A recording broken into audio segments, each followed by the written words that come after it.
On War, written by Carl von Clausewitz, is a seminal work in the field of military strategy and theory. The book was originally published in 1832, but it went through several revisions and editions by the author before his death in 1831. It is considered one of the most influential works on warfare, and its ideas continue to shape military thinking and doctrine to this day. The central theme of On War is the nature of warfare, and how it should be understood, waged, and controlled. Clausewitz argues that war is a unique human activity, distinct from other forms of conflict or violence. He defines war as an act of force to compel our enemy to do our will, and he maintains that warfare is not merely about killing or destroying the enemy, but rather about achieving political objectives through the application of military force. Clausewitz begins his analysis of warfare by discussing its three main elements: the primordial, the real, and the rational. The primordial element of warfare is the violent passions and emotions that drive individuals and societies to conflict. These include hatred, honor, fear, and ambition. The real element refers to the physical and material aspects of warfare, such as weapons, tactics, and logistics. Finally, the rational element encompasses the strategic and political considerations that guide the conduct of warfare, including the setting of objectives, the allocation of resources, and the choice of tactics. One of the key concepts in On War is the idea of friction.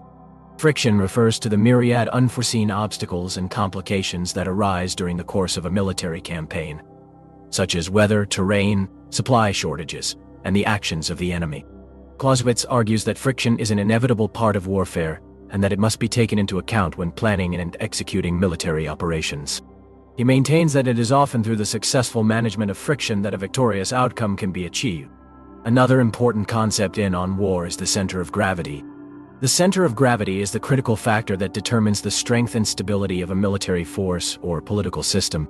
According to Clausewitz, it is essential for a commander to identify the enemy's center of gravity and focus their efforts on destroying or undermining it. This concept has been widely adopted in modern military doctrine and strategic planning. On War also discusses the role of chance and probability in warfare. Clausewitz argues that while careful planning and preparation can reduce the role of chance, it can never be entirely eliminated. He maintains that commanders must be prepared to adapt to unexpected developments and make use of opportunities that arise from chance events. This idea has been influential in the development of flexible and adaptable military doctrines, such as the Auftragstaktik, mission-type tactics. Throughout On War, Clausewitz provides numerous examples and case studies to illustrate his points. These include analyses of specific battles and campaigns from history, such as the Battle of Jena-Auerstedt, 1806, during the Napoleonic Wars, as well as broader discussions of the strategic and political contexts in which these conflicts took place. By examining the successes and failures of various military leaders and strategies, Clausewitz seeks to distill the essential principles of warfare and provide a framework for understanding and mastering the art of war. On War has had a profound impact on military strategy and doctrine around the world. Its influence can be seen in the writings of other notable strategists, such as Sun Tzu, Niccolò Machiavelli, and Carl von Clausewitz, as well as in the development of modern military organizations and doctrines. The book continues to be studied by military leaders, strategists, and historians alike, and its insights remain as relevant today as they were when it was first published nearly 2 centuries ago.